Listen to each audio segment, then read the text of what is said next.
Hello friends, welcome back to the YouTube channel dictation club. आज का dictation आनंद मासिक पत्रिका से लिया गया है, जो कि 80 शब्द प्रति मिनट की गति से होगा। अगर आपको इसकी पीडीएफ अलग से चाहिए तो आप नीचे डिस्क्रिप्शन बॉक्स से टेलीग्राम ज्वाइन कर सकते हैं। इसके अलावा डिस्क्रिप्शन बॉक्स में आपको और भी प्लेलिस्ट की लिंक मिल जाएगी। और अगर आपको डिक्टेशन पसंद आता है तो वीडियो को लाइक ज़रूर करें, चैनल को सब्सक्राइब कर लें। तो डिक्टेशन स्टार्ट करते हैं 5 सेकंड के बाद।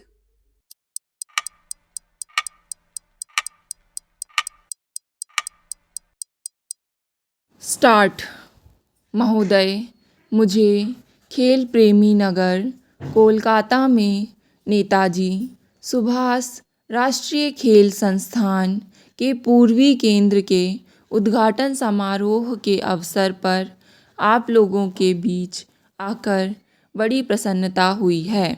यह केंद्र देश में और विशेष रूप से देश के पूर्वी भाग में खेलकूद को बढ़ावा देने का कार्य करेगा।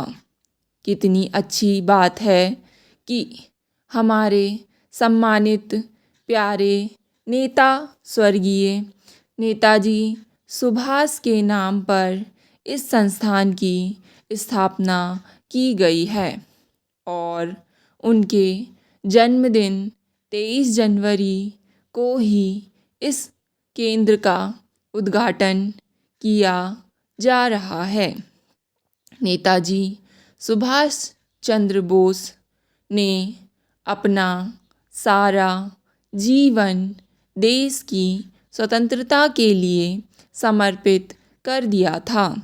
त्याग और बलिदान की उनकी भावना से हम सबको और विशेष रूप से नौजवान पीढ़ी को प्रेरणा मिली है। नेताजी ने एक ऐसे मजबूत, संगठित और स्वतंत्र भारत का स्वप्न देखा था, जिसके लोग शारीरिक और दिमागी तौर पर तंदुरुस्त हों। मुझे शक नहीं कि नेताजी सुभाष खेल संस्थान इस स्वप्न को पूरा करने का कार्य करेगा। नेताजी सुभाष राष्ट्रीय खेल संस्थान की स्थापना 1961 में पटियाला में हुई थी, जिसका पिछले 32 वर्षों में काफ़ी विकास हुआ। संस्थान ने अब तक 15,000 से अधिक कोच तैयार किए हैं और देश के राष्ट्रीय खेल संघों के खिलाड़ियों को प्रशिक्षण देने में भी सहायता की है। खेलों के मामले में देश के दक्षिणी प्रदेशों की विशेष आवश्यकताओं को पूरा करने के लिए कुछ वर्ष पूर्व इसी दिन बेंगलोर में इसके दक्षिणी केंद्र का उद्घाटन किया गया था। मुझे पूरी तरह आशा है कि कोलकाता में पूर्वी केंद्र की स्थापना से खेलों के क्षेत्र में संस्थान राष्ट्र के लिए उपयोगी सेवा कर सकेगा।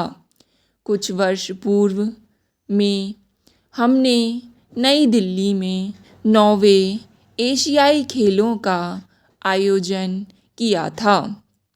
ये खेल काफ़ी कामयाब रहे।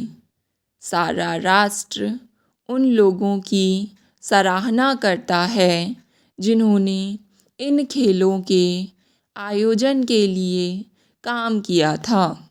नेताजी सुभाष राष्ट्रीय संस्थान ने भी अंतर्राष्ट्रीय महत्व के इस काम में अपनी महत्वपूर्ण भूमिका निभाई थी। इन खेलों में हमारी टीमों और खेल प्रतियोगियों ने पहले से कहीं बेहतर प्रदर्शन किया। हमारे खिलाड़ियों ने इन खेलों में 57 मेडल जीते, जबकि 1978 में बैंकॉक में हुए एशियाई खेलों में उन्हें 28 मेडल ही मिले थे। इसके लिए खेल विभाग, नेताजी सुभाष राष्ट्रीय खेल संस्थान, राष्ट्रीय खेल संघ तथा भारतीय ओलंपिक संघ बधाई के पात्र हैं। महोदय, हमें स्मरण रखना होगा कि अपने विशाल देश के आकार और जनसंख्या को देखते हुए हमें खेलों के स्तर को अभी और ऊंचा उठाना होगा। इसलिए हमें गंभीरता से इस बात पर विचार करना होगा कि खेलों को बढ़ावा देने के लिए राष्ट्रीय महत्व को देखते हुए अपने उपलब्ध साधनों का, अपनी टीमों और खिलाड़ियों के सही चुनाव, कोचिंग के तरीकों, उनकी शारीरिक हालत, खुराक आदि के मामले में सही उपयोग कैसे किया जाए।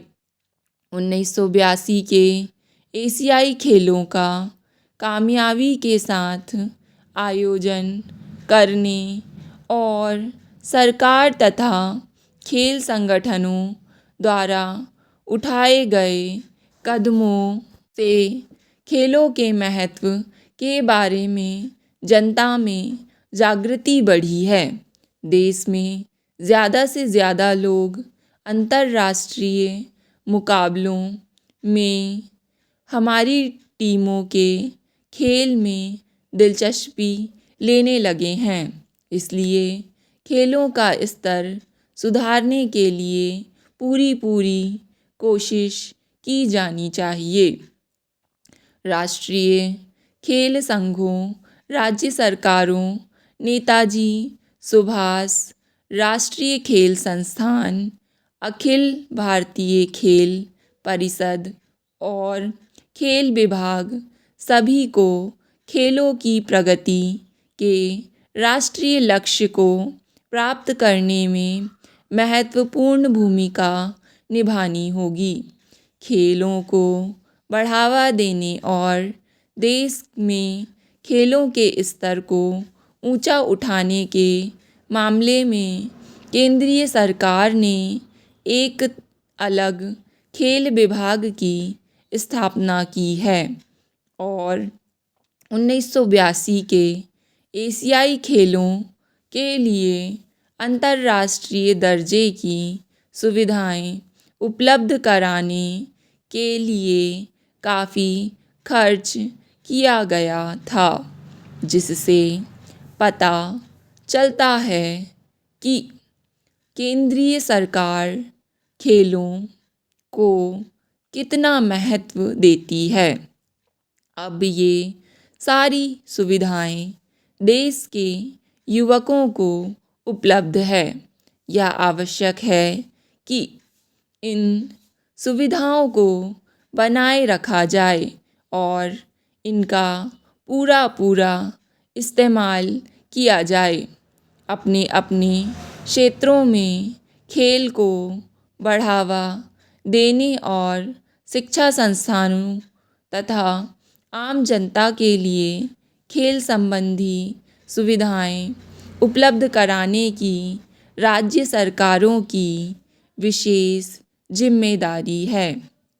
मुझे जानकर बहुत खुशी हुई है कि नेताजी सुभाष राष्ट्रीय खेल संस्थान के पूर्वी केंद्र की स्थापना करने में पश्चिमी बंगाल की सरकार ने साल्ट लेक क्षेत्र का विकास किया है और आवश्यक खेल सुविधाओं के लिए धनराशि जुटाई है तथा इसके निकट ही 1 लाख से अधिक दर्शकों के बैठने के लिए एक बड़ा फुटबॉल स्टेडियम बनाने की सुविधाएं भी दे रही है।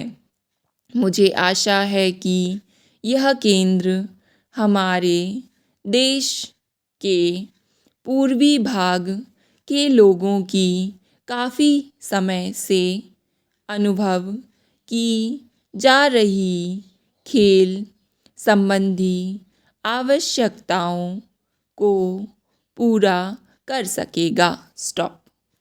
डिक्टेशन पसंद आए तो वीडियो को लाइक तथा चैनल को सब्सक्राइब ज़रूर करें। धन्यवाद।